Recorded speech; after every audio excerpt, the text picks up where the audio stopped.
首先呢，我们要准备5到6根比较嫩的新鲜的西葫芦，把它擦成细丝。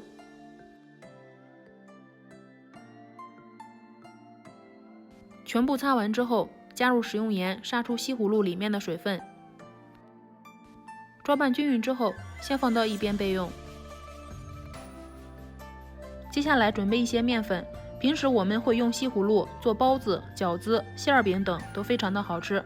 今天呢，我们分享一个西葫芦的新吃法，比以上面食还要简单，还要好吃。面团揉光滑之后，倒入少许食用油，上下两面都要抹上食用油，盖上盖子，放到一边醒上40分钟左右。碗内打入5颗鸡蛋，鸡蛋里面可以稍微多放一点食用盐。油热之后，倒入鸡蛋液，炸成比较碎的鸡蛋花。西葫芦里面的水分已经出来了好多，接下来放到笼布里面，把水分进一步攒干净。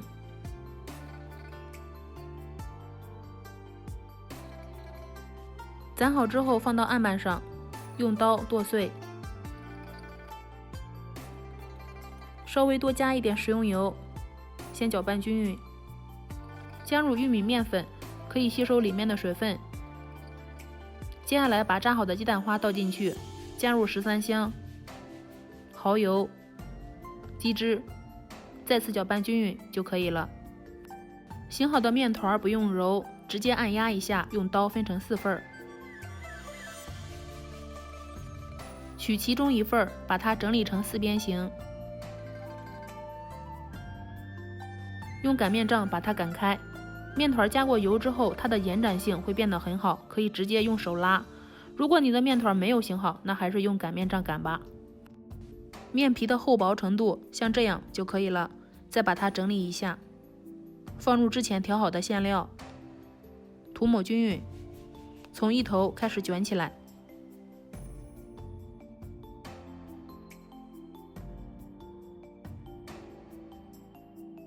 最后卷严实不露馅儿，把两头再收紧一下就可以了。笼屉上抹入食用油，放入卷好的面团，一定要水开上锅，开大火蒸12分钟左右。吃的时候可以分成小块。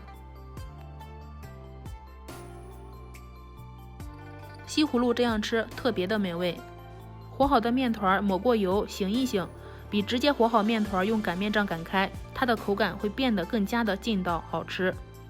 这样做的面食清淡、营养又健康，喜欢就先收藏起来吧。